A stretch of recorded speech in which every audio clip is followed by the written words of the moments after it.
Welcome in, everyone. Thank you very much for joining me today. I hope you guys are doing well, and I hope you enjoyed the World Cup final yesterday as much as I did. So, we got a good show today. I'm going to give my take and reaction to the game. I'm going to talk about the starting lineups, which players I thought played well, which players I thought did not play so well. We're also going to take a look at the prize winners from the tournament, the Golden Boot, Golden Ball, Golden Glove, etc. We're going to take a look at the fight that happened between Spain and Argentina players after the game. Also, want to take a look at the road that Spain went on in this tournament. I'm going to give my overall take on the World Cup tournament. And finally, I'm going to talk about the next FIFA World Cup in 2030. So we got some good stuff to talk about today. We're going to have a very good show, and let's go ahead and do it. Before we jump into all of that, I would like to mention that on my YouTube channel, I create content about money, sports, and personal topics with the goal of bringing value to other people's lives. So if you guys find value in this video, go ahead and subscribe to my YouTube channel so that I can continue making these videos. Also, hit that like button and make some comments as well. All right, so let's go ahead and jump into the first topic.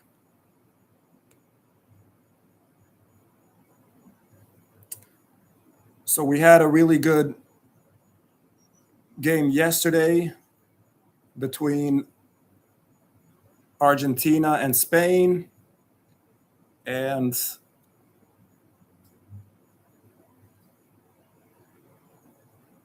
I'm just going to go ahead and share my screen here.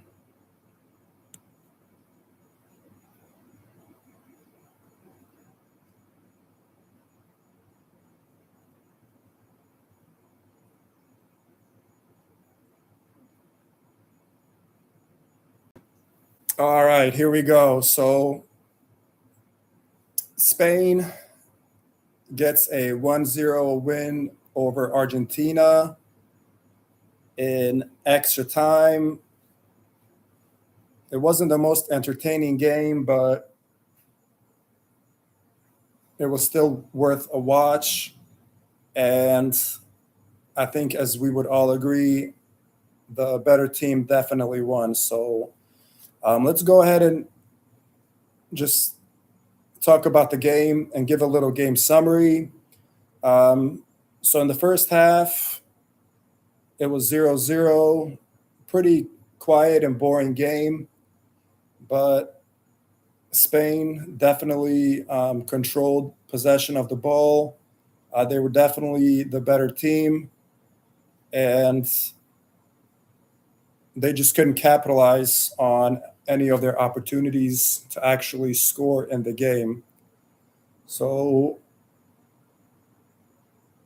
we get to the second half,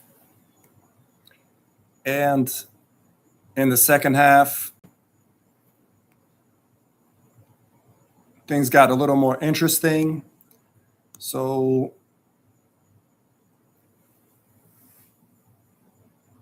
the physical deadlock between the teams finally shifted at the very end of regulation in the third minute of second half stoppage time.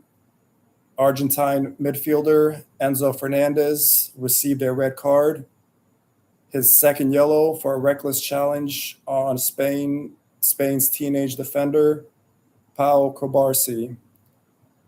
And they were forced to play the 30-minute extra time period with only 10 men. Argentina's resistance finally broke in the 106th minute. Pedro Porro lifted a deep ball to the back post where Nico Williams headed it across to Ferran Torres, who blasted a first-time rocket into the roof of the net to seal the championship. So again, the first half, very, very quiet, a little boring, but Spain was definitely the better team. Second half, things started to pick up a little bit. And I just mentioned that second yellow card that Enzo Fernandez received and thus ended up getting a red card. On that specific play, I mean, I think that play in and of itself definitely deserved a yellow card. But that first yellow card that Fernandez got for kind of yelling at the ref, I'm not the biggest fan of that. So overall, I think it was definitely unfortunate that Enzo Fernandez got a red card and that the game couldn't finish with 11 players on each team. So he should have been smarter in the first situation. He should have been smarter in the second situation. But unfortunate, but he did it to himself, and he cost his team, in my opinion, the World Cup. So, and as I mentioned, in extra time with the extra player, Spain was just pressing, and they had a lot of different opportunities. And finally, in the 106th minute, Ferran Torres scores a very nice goal. And Argentina had a couple opportunities at the very, very end, but nothing really too significant. And Spain wins 1-0 in extra time, no penalties, and they are the World Cup champions. So not the best World Cup as far as watching it, but I still definitely enjoyed watching Spain. I think they play very beautiful soccer, and they're definitely the better team from the two. And Argentina couldn't really get any kind of possession on their hand.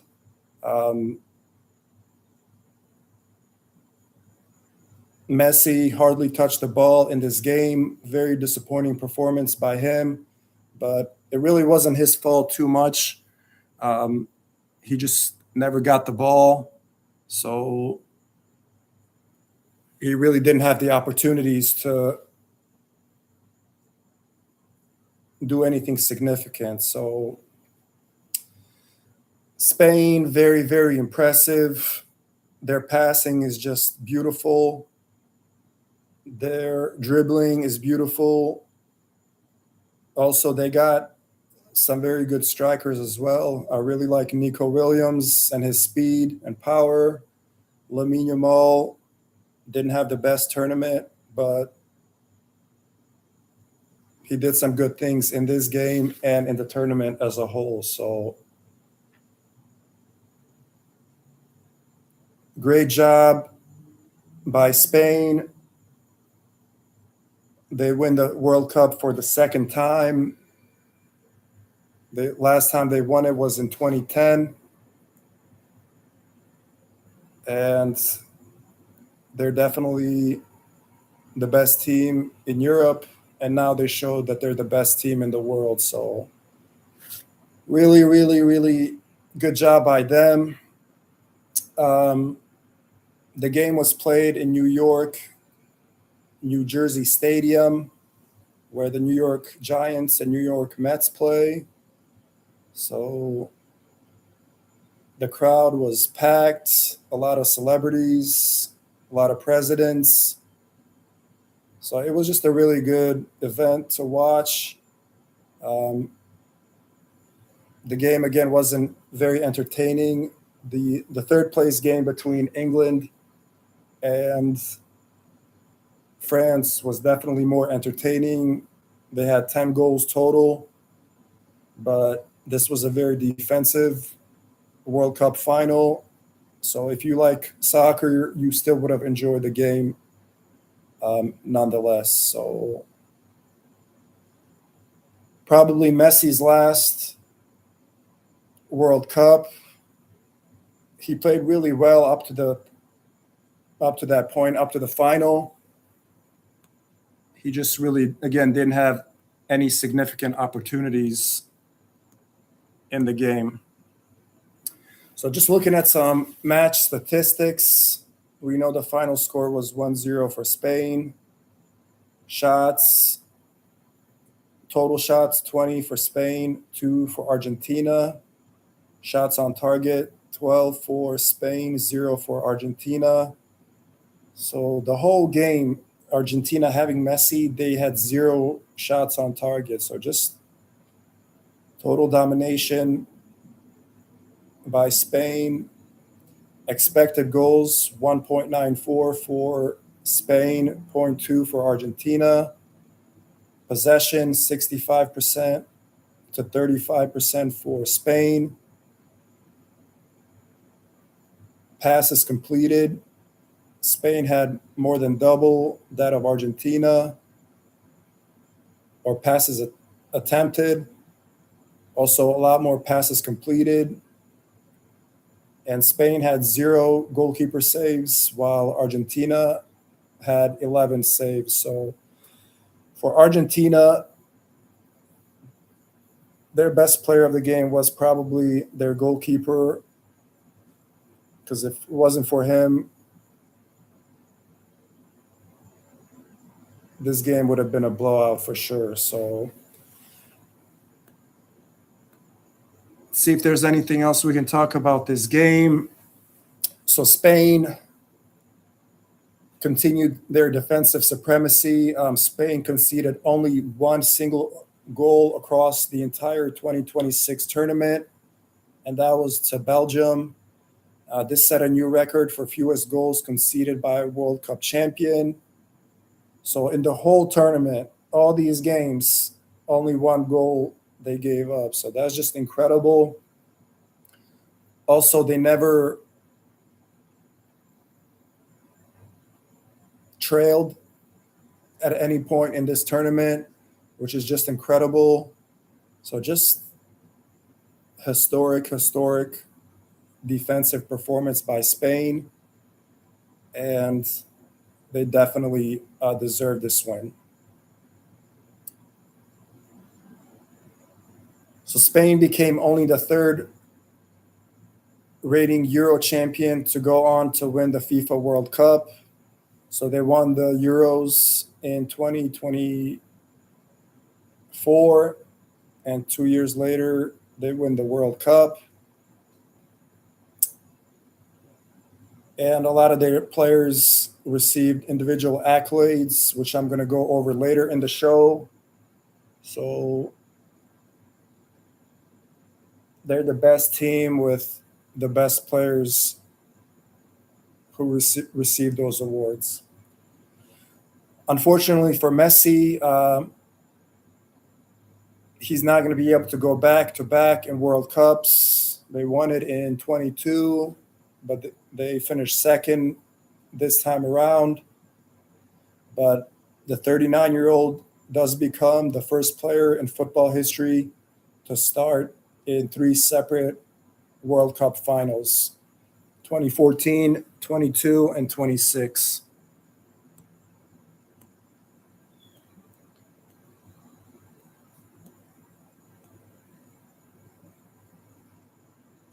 All right. So just again, really, really good game, even though there wasn't a lot of scoring. Spain was just like a machine with their passing and their dribbling, and that work paid off. They win in extra time. They're the World Cup champions, and they definitely deserved this win for sure. So next, what I would like to do is take a look at the starting lineups for each team, and then just talk about some of the players, which ones I liked, which ones I thought didn't play as well. So let's take a look at the starting lineups.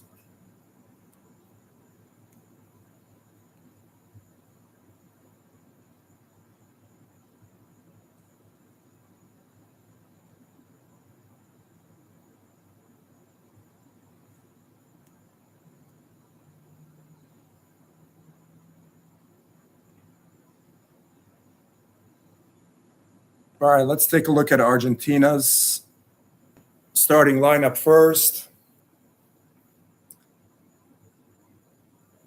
All right, so at goalie, they had Martinez. Defenders, Tagliafico, Lisandro, Romero, Montiel. Midfielders and wingers, Gonzalez, McAllister, Enzo, DePaul. And two attackers, Julian and Messi. So I think this is the standard starting lineup for Argentina, not many changes at all. I mentioned already that their goalkeeper, Martinez, really stood out in this game. I believe he had 11 saves, which is a World Cup record. And I mean, a lot of them were pretty sure saves. It's not like he had to, jump all over the goal and make saves, but he still was a huge, huge part for them. I mentioned, the defenders, they played pretty well. Very rough game, a lot of hard tackles. That's just how they play. So, pretty good defense by Argentina. In the midfield, I mentioned Enzo, who got the 2 yellow cards and thus a red card. So that was really, the difference in the game. If he was able to stay on the field and Argentina was able to have 11 men on the field, I think there's a good chance this game goes to penalties and a good chance that Argentina wins those penalties. So he was definitely the worst player of the game, and he cost the team for sure. On the strikers, they really didn't have a lot of opportunities. Messi hardly touched the ball. I think his first shots came in the extra time. So just a really, really unusual performance by Messi, but his team decided to play very defensive, and thus he didn't have any opportunities until the very end of the game. So that's pretty much all I can say about Argentina's players. Let's take a look at Spain's starters.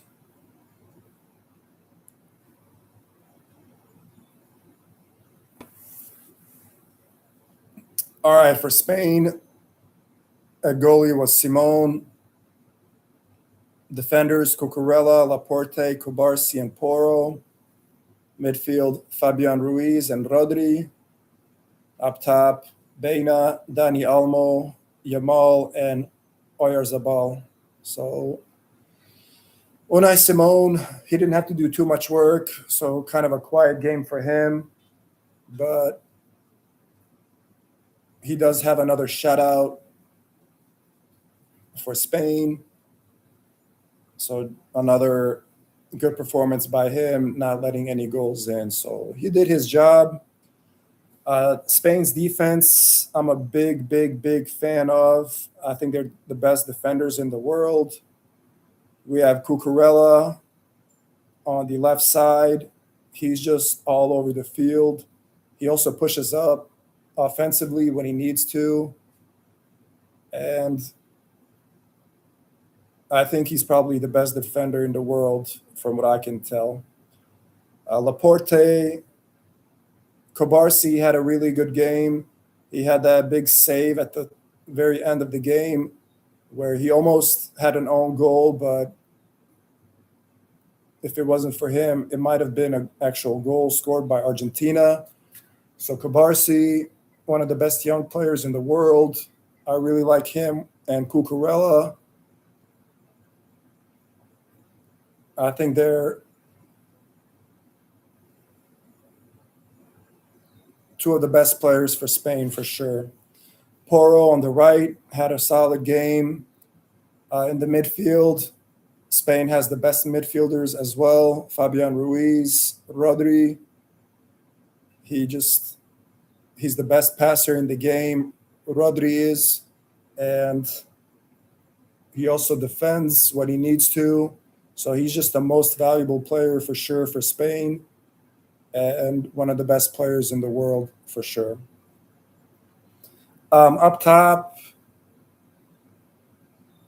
Yamal, Beina, and Dani Olmo. I mean, they didn't score. They didn't do anything like very significant in the game for me to mention. They just kind of did their job. Oyarzabal, he did his job as well.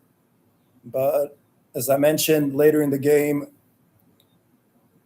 Ferran Torres comes in and he gets that game-winning goal for Spain. So another sub scores big for Spain. A few other times it was Moreno, but this time Torres comes in and wins the World Cup for Spain. So really, really good performance by all the guys. Nico Williams comes in. He gets that assist to Torres, who scores the goal. So he had a good game as well. So just the overall team effort by Spain and all three levels of their team, defense, midfield, and attackers played really well. And that's why they won. It would be nice to see Spain score more goals. It seems like they don't score a lot of goals. It's usually one goal that they score. It would be nice to see them score like, 2, 3, 4 goals because they have that offensive firepower. So that's kind of the next thing that I'm hoping for as far as Spain is concerned. So that's pretty much all I wanted to say as far as the players on each team. Next, let's go ahead and take a look at the award winners from the tournament, and let's talk about that a little bit.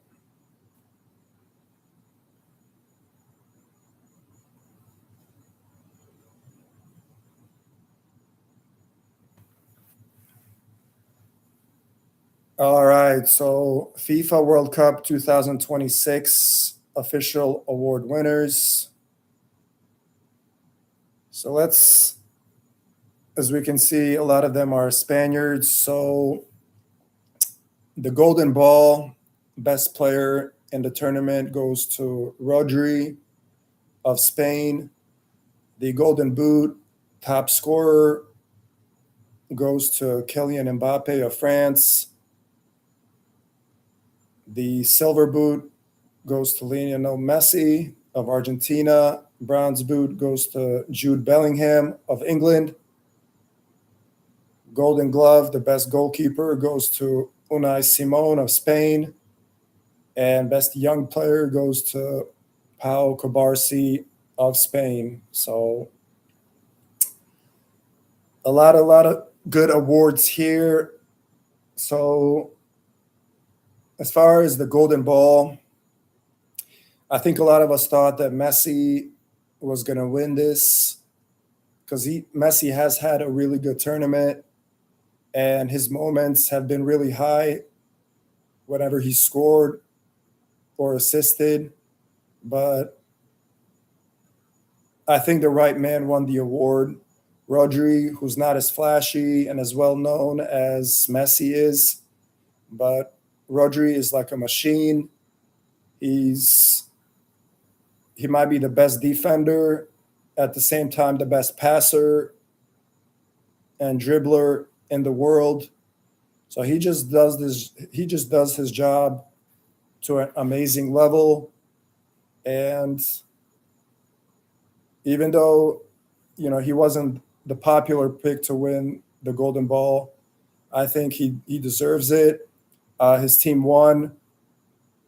It would be kind of hard to give the Golden Ball to Messi, whose team lost in the World Cup final and who did not have a very good performance in the final. So tough decision, but I think Rodri was the right man for the Golden Ball. Golden Boot, Mbappe. He had 10 goals. So he scored a few goals, a couple of the goals in the third place game. So that put him ahead of Messi, who ended up with 8 goals to finish with the silver boot. And Jude Bellingham gets the bronze boot. So a lot of these guys had amazing goals in this tournament. And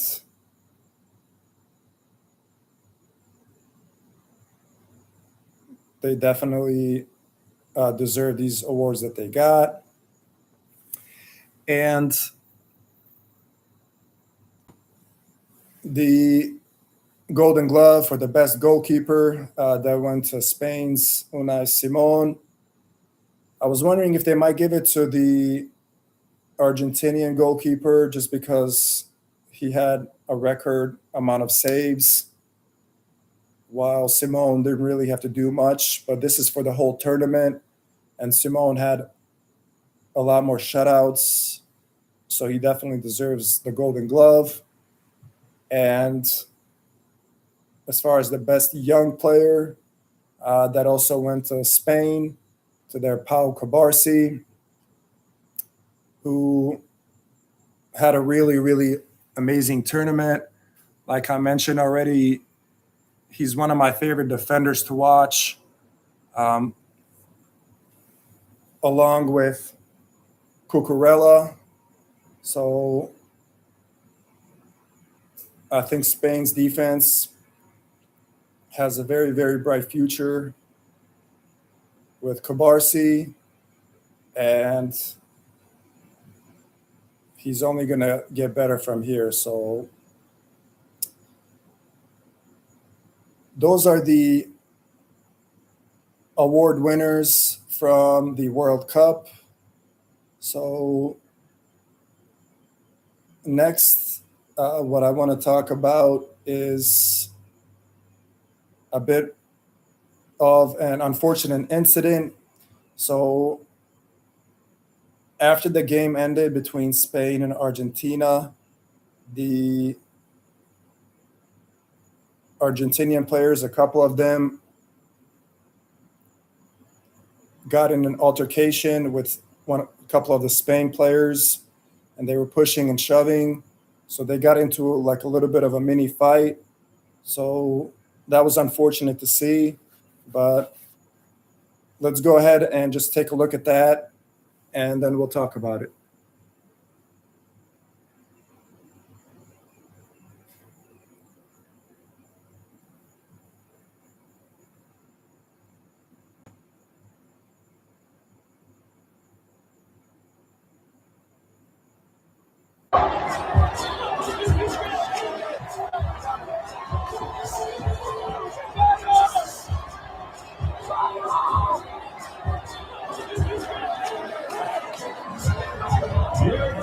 score from New York, New Jersey, 0-0. Here comes the Spain, the new world.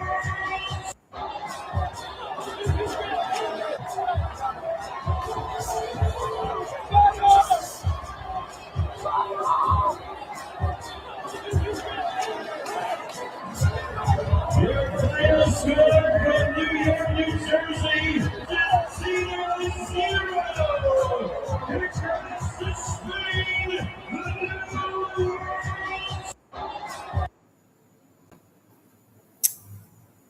All right, guys. So that was the incident at the end of the game.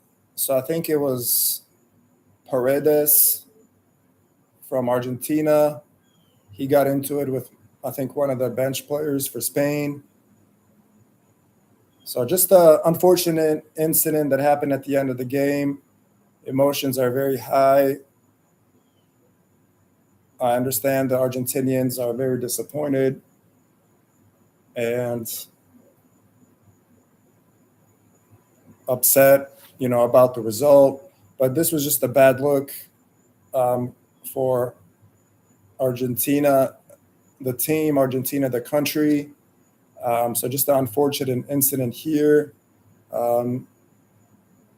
Argentina already played a bit rough and borderline dirty in the game.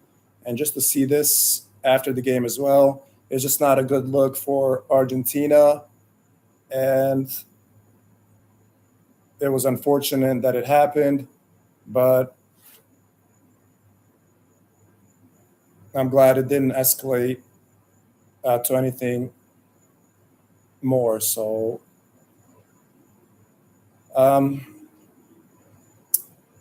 what else do we want to talk about? So next, what I want to talk about is Spain's journey to the World Cup title. So let's pull up another graphic.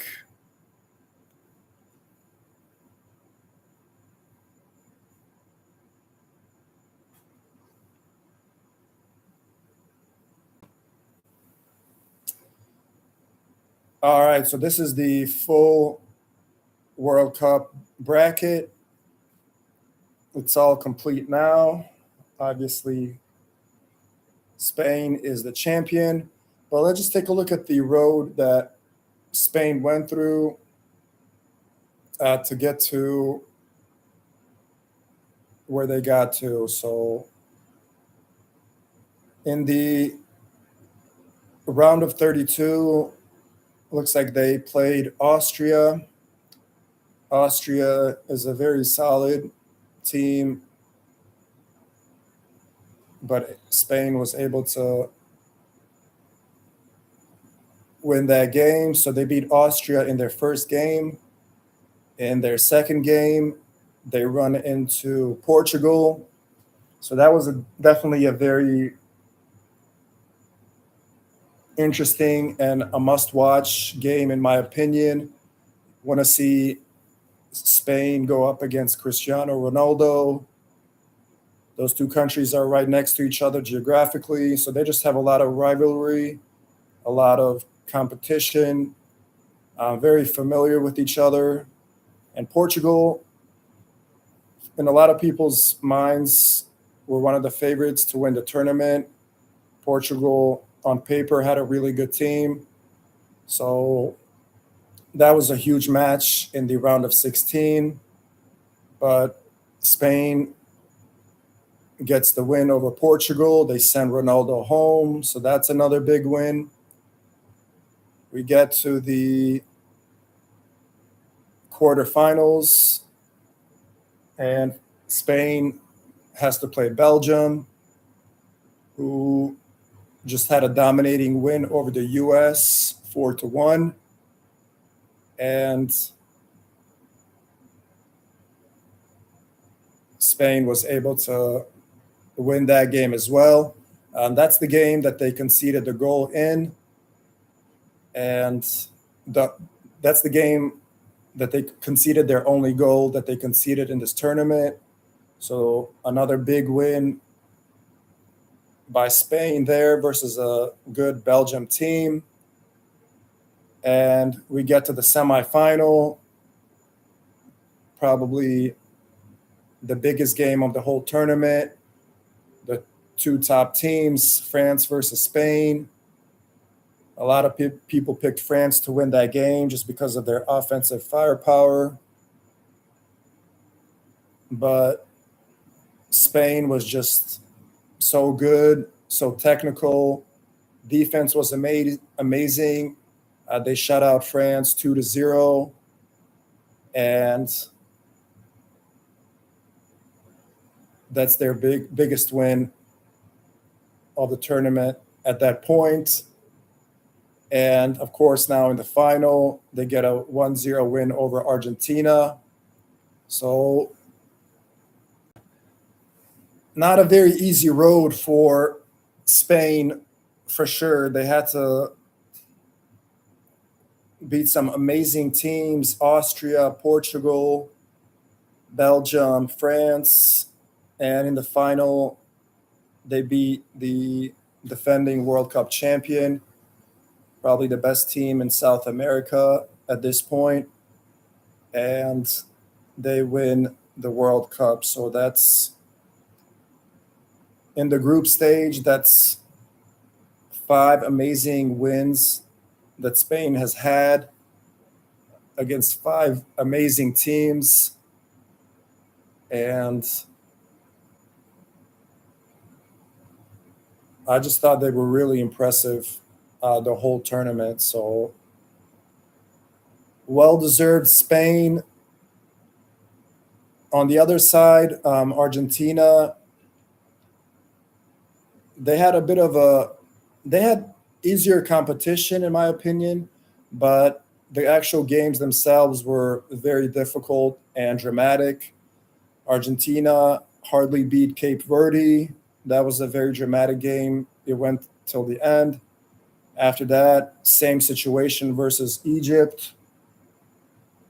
Egypt was up, I believe, 2-0. Argentina comes back and wins 3-2.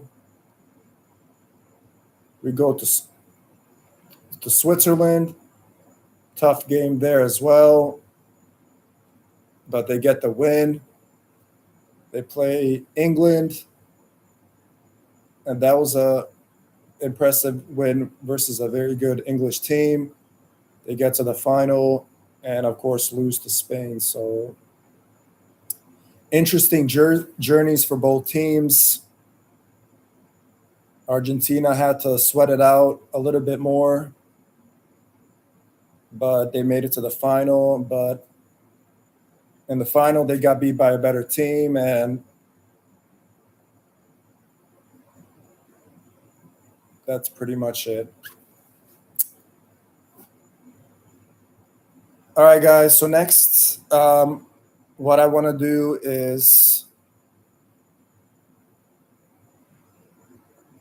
just take a look at the whole bracket again, the whole tournament, the knockout stage, and just give some reaction and takes from the overall tournament, some moments that stood out to me, and just other thoughts that I want to share about the tournament as a whole. So let's go ahead and pull up that bracket again.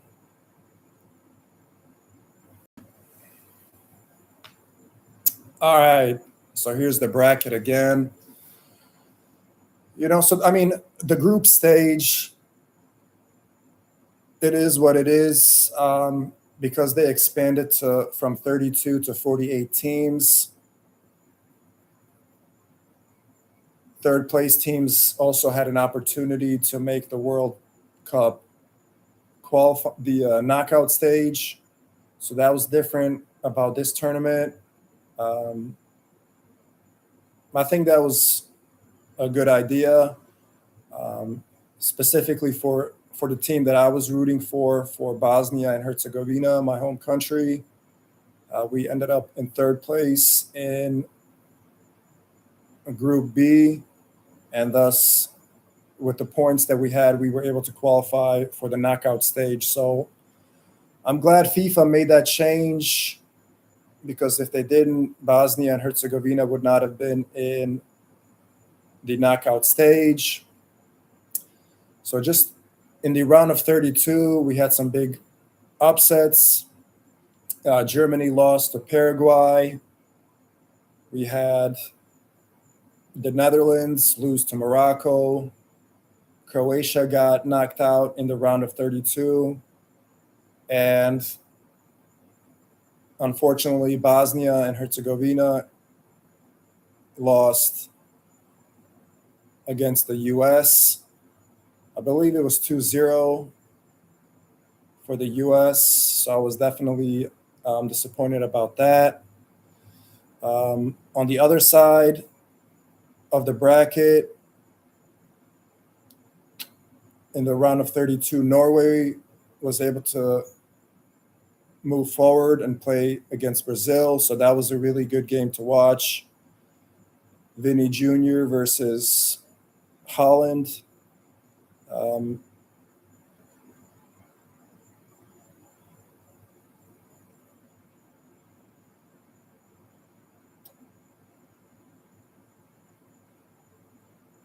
And then let's go to the round of 16, see if anything stood out there.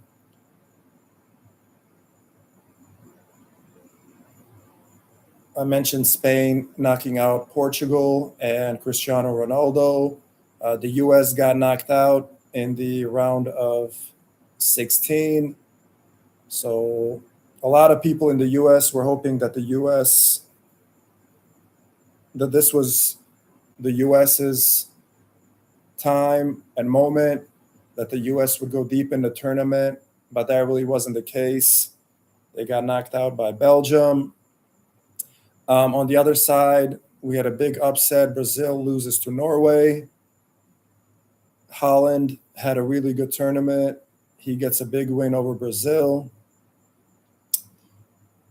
We had a big game between England and Mexico. I believe that was in Mexico City. Crazy atmosphere in Mexico City.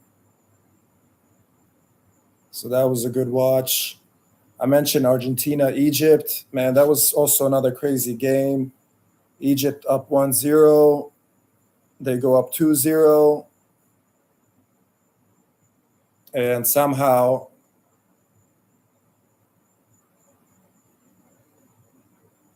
Argentina comes back. They win that game 3-2. And just miraculous win, really. In the quarterfinals, I think pretty much the favorite teams won. France beat Morocco. Morocco was really disappointing in that game. I think we thought they might be more competitive against France, but France really dominated them. Mentioned Spain beating Belgium. On the other side, really good matchup between Norway and England.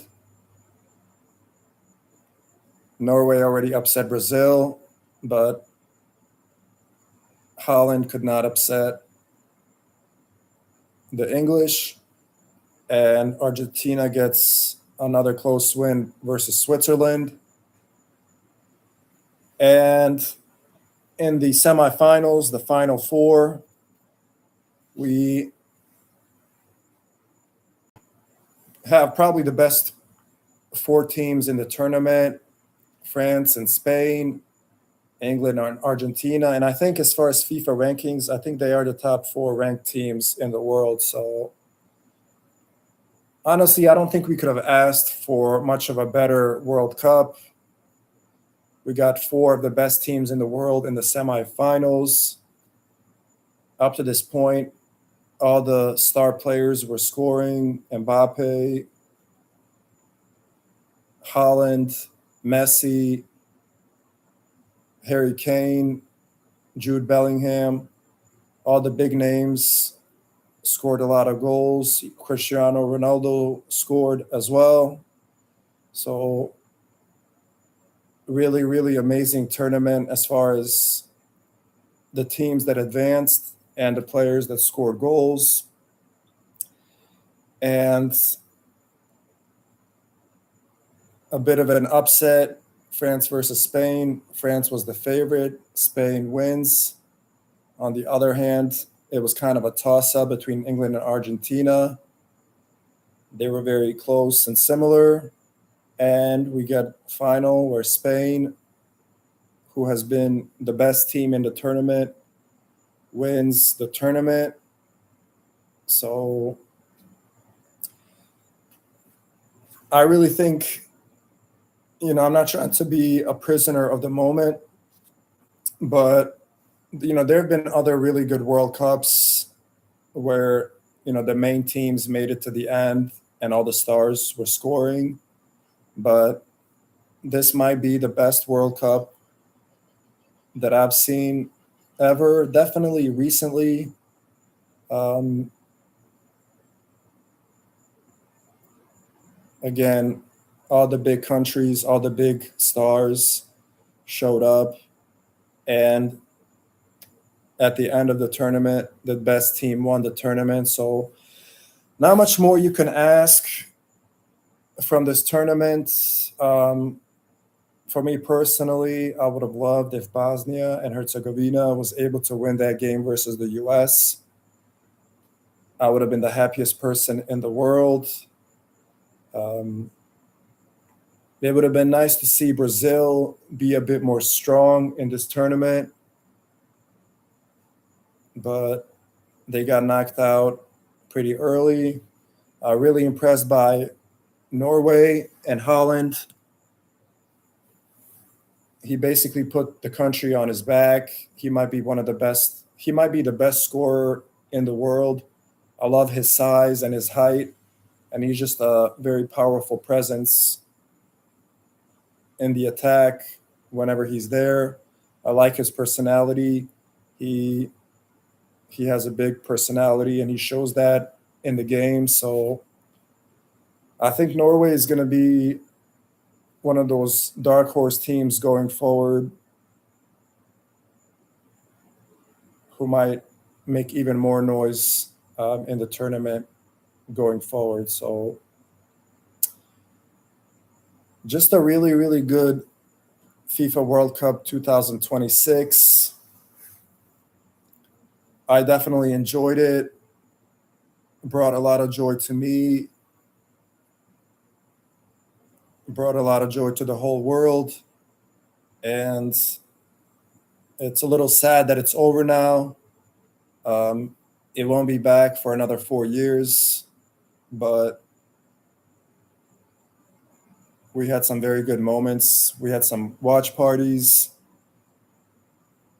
and it brought a lot of people together for sure. So that was good to see.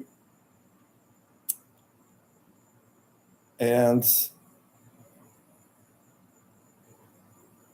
I think the last thing that I want to talk about is talk about the 2030 World Cup a little bit. I know this one just wrapped up, but let's look forward a little bit and talk about the 2030 World Cup.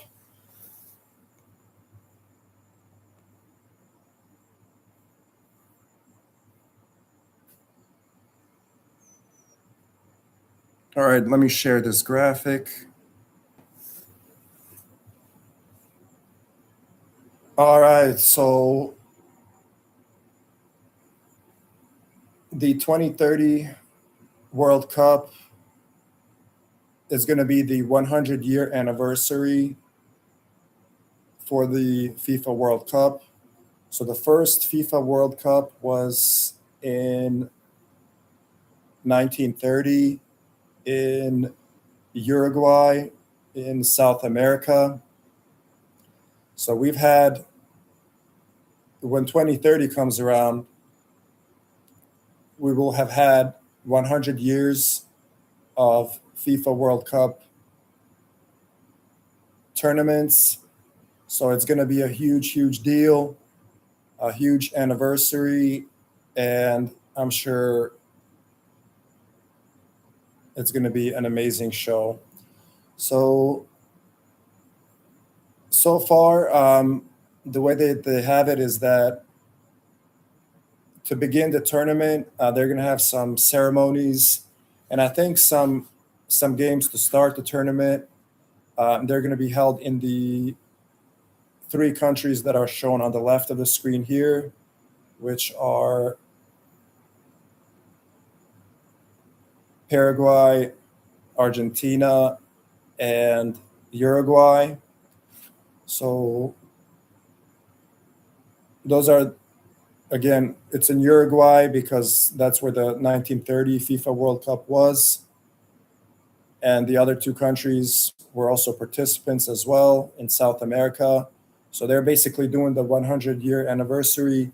They're starting it off where it all started in 1930 in Uruguay, Paraguay, and Argentina. So that's going to be amazing to watch. And they're doing it on several different continents. So after that, my understanding is that the World Cup will shift over, and the rest of the games will be played in the three countries that are shown on the right, which is Morocco, which is in North Africa, and then in Portugal and in Spain. So those three countries are right next to each other in that North Africa, Southwest Europe area.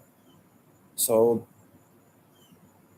that's three different continents that games are going to be on, starting out in South America, shifting over to North Africa, specifically North Africa, and then in Europe as well. So I'm very excited about the future, very excited about this particular World Cup that's coming up. So Spain, who just won the World Cup, they're going to be one of the host countries. So they might be, playing a semifinal game if they get there, a final game in Spain. So that's a possibility. So that would be amazing to watch. Portugal has a huge soccer history and tradition. I'm pretty sure Cristiano Ronaldo is not going to play for Portugal at that time, but I'm sure he's going to be in the scenes and around the tournament. And Morocco, who's the best soccer country in Africa. So I'm very excited about this upcoming tournament. I know it's 4 years away, but they come pretty fast. We'll see if Spain is going to defend their title or if we're going to have another champion crown. So I think Norway with Erling Haaland, I think they're going to be a problem in the next World Cup. They just need to get another one or two more players to help out Haaland. And I think Norway might become another soccer superhouse or superpower in Europe. I'm hoping that Brazil, they've kind of gotten worse over the last couple of years. I'm hoping Brazil gets their team together.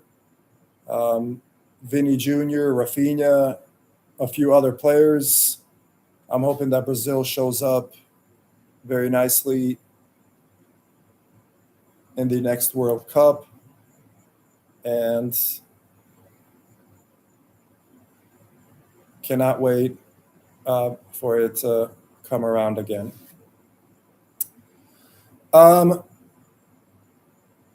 just some final thoughts that I wanted to share. This World Cup had a halftime show for the first time. So, like the NFL, when the NFL has their Super Bowl, the Super Bowl always has a halftime show. So, I really liked that the World Cup had a halftime show. I'm surprised they haven't had one before, just because I'm sure the World Cup final is a bigger world event with more viewers than the Super Bowl. So, but nonetheless, they got around to it and we had a halftime show. I thought it was pretty good. I enjoyed at the beginning seeing Brazilian legends, Ronaldo and Ronaldinho. And I thought the performances were pretty good as well. So definitely enjoyed the halftime show. It felt like the Olympics. It feels like it brings the world a bit closer together. We saw a lot of different celebrities from all different walks of life. I saw Wemby in there from the San Antonio Spurs. Tom Cruise was there. Presidents were there. A lot of former players were there.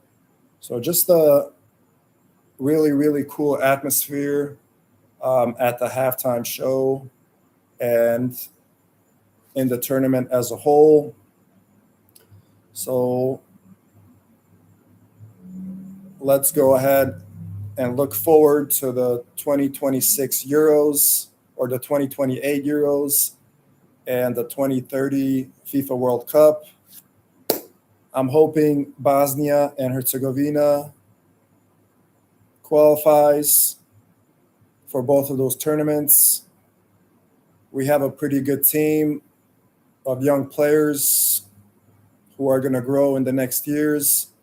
So I'm hoping to see Bosnia and Herzegovina in Euros 2028, and then eventually in the World Cup 2030, and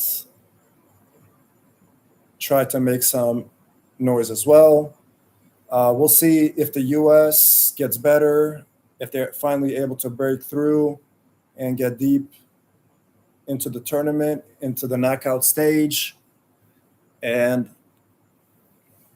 we'll see if Cape Verde, who had an amazing tournament this year, who almost shocked a couple of teams, we'll see if they look the same in the coming tournaments as well. So